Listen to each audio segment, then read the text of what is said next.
মা, বলছিলাম কি, আপনি তো আগে একবার বদ্দিকে চাবিটা দিয়েছিলেন, বদ্দি তো একদম ধরিয়ে দিয়েছিল। তো আমি বলছি একবার আমার কথা শুনে দেখুন না, আমি একেবারে ওই নাম্বার 1 বৌমা হয়ে দেখাবো। আপনি যা বলবেন আমি সব করে দেবো। আপনি আমার ওই চাবিটা দিয়ে দিন, তারপরে একেবারে পায়ের ওপর পা তুলে একেবারে আরাম করুন। দিন না। আমি যা যা বললুম সেই সব দায়িত্ব তুমি যদি ঠিক মতো পালন করতে পারো, এই চাবি তোমাকে না দেওয়ার মতো তো কোনো কারণ নেই। মা, আমারও কিছু বলার আছে।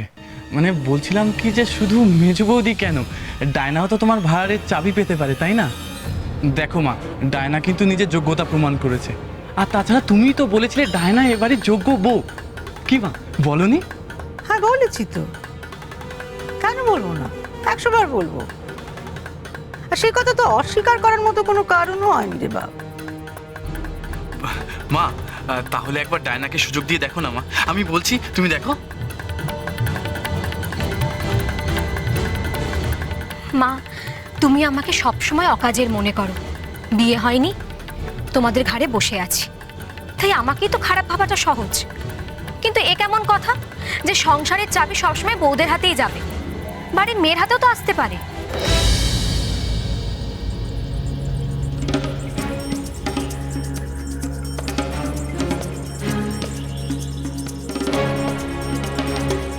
তোকে কি করে চাবি দি রে মা?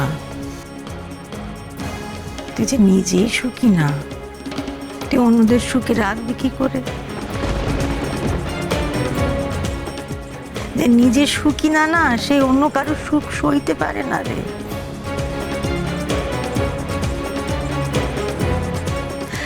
তোকে আমি তাড়াতাড়ি বিয়ে দিয়ে বাড়ি থেকে পার করতে পারলে বাদি, জানি তো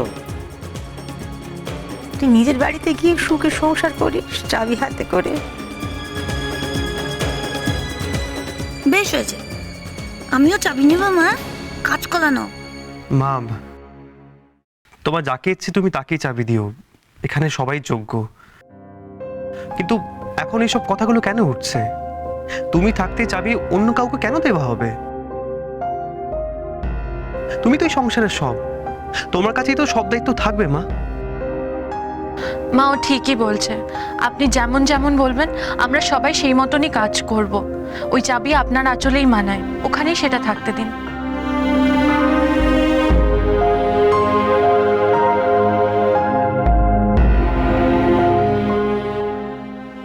সংসারের চাবি মানে তো ভাঁড়ারের চাবি। সংসারের খরচ যার হাতে, সেই সংসারের মাতা। তো একদিন তুই সব বসু দিয়ে সংসার টেনেছিস, সকলের বিপদে আপদে তুই ঝাঁপি পড়েছিস। অন্যেরা কে কেমন পিসমার বিপদের সময় তো দেখা গেল রে বাপ।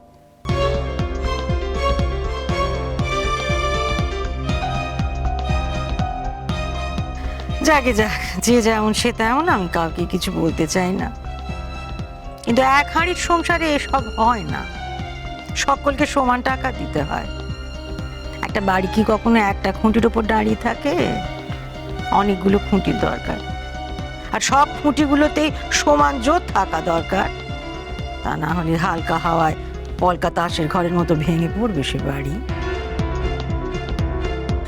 তাই আমি ঠিক করেছি, এই সংসারে নিশিত যত টাকা দেবে, শ্যামল দেবল তোরাও ঠিক তত টাকা করে দিবি।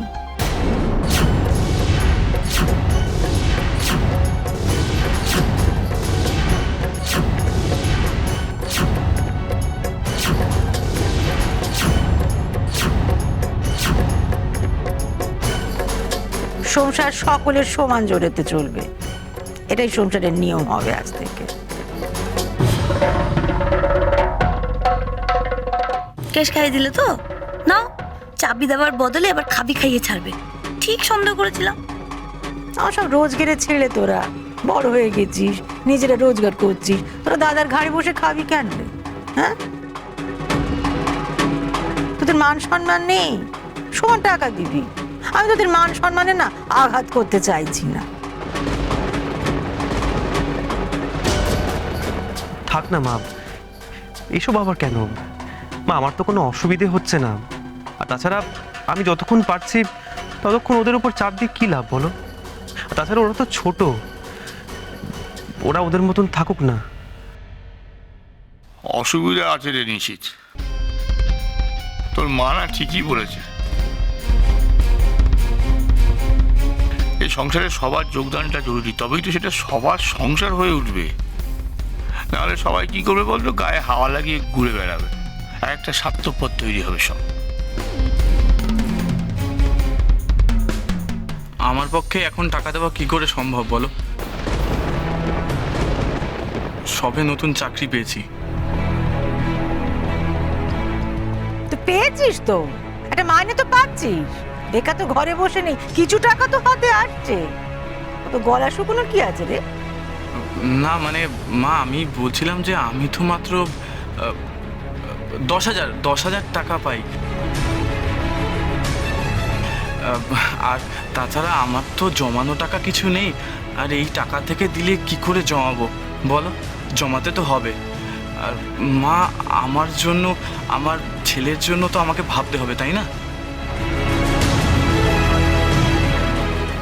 বাবা, ভবিষ্যতের কথা ভাবছিস তোরা?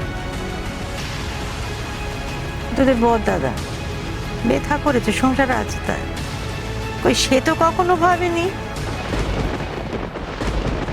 তোদের তো খাইয়েছে, পড়িয়েছে, লেখাপড়া শিখিয়েছে, বিয়ে দিল, এখনো তো দুবেলা খাইয়ে চলেছে রে।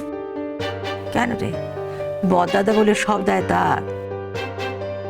হ্যাঁ, তোদের কোনো দায় নেই? তার ঘাড়ে বোঝা হয়ে থাকবি? নিজেদের ঘাড়ে বোঝা নিবি না কখনো? মা, নিশিত এসব ওর ভাইয়েদের জন্য কর্তব্য বলেই মনে করে। আপনি এতে বাধা দেবেন না। বড় বৌমা, তুমি আমার কর্তব্য করতে বাধা দিও না তো। তুমি যাদের জন্য এত বলছো তারা কি করেছে? বড় দাদার বেপদে আপদের সময় কি করেছে? নিজেদেরটা বুঝে মুখ বুঝে থেকেছে। স্বার্থপর তৈরি হয়েছে, তুমি এদের আশকারা দিয়ে মাথায় তুলো না। একটু একটু করে দায়িত্ব নিতে দাও, কুড়ের বাচ্চা তৈরি হবে এক একটা। আর শ্যামল, তোকে কি বলি বল দেখিনি? তুই তো সবার ওপর দিয়ে যাস। তোর সামনে তোর বড়দাকে, তোর বড় বৌদিকে অপমানিত করে বাড়ির বাইরে বার করে দেওয়া হলো। তারা দোকানে গিয়ে উঠলো, সে দোকান থেকে তোর বড়দা যখন সংসার খরচা টাকা দিচ্ছে, তোর সামনে তোর বউ হাত পেতে নিচ্ছে, তুই বাধা দিতে পারলি না? তুই চালাতে পারতিস না সংসারটা? তোর দোকানে তো বিক্রি বাট্টা ভালোই হয়, তুই তো বাড়ির মেজো ছেলে না কি রে? মা, দোকানে তো আমাদের বিক্রি হয় না। আসলে এখন শীতকাল তো, সবাই না খালি ওই সোয়েটার, চাদর এসব কিনছে, কেউ শাড়ি কিনছেই না। ও তাই? তুই যখন বলছো তখন তাই হবে হয়তো।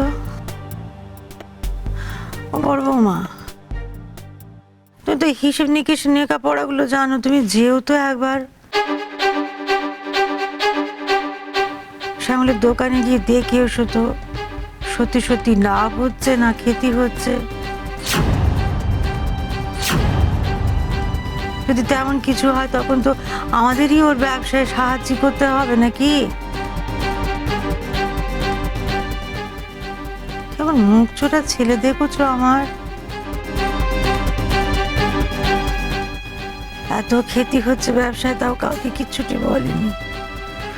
সংসারকে ভালোবাসে তো, তাই কাউকে কষ্ট দিতে চায়নি গা। দোকানে বদ্দি গেলে তো সাড়ে সর্বনাশ।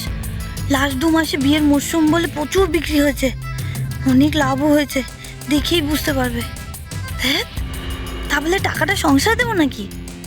না, দেবলটা কিছুতেই রাজি হবে না, আমিও হব না।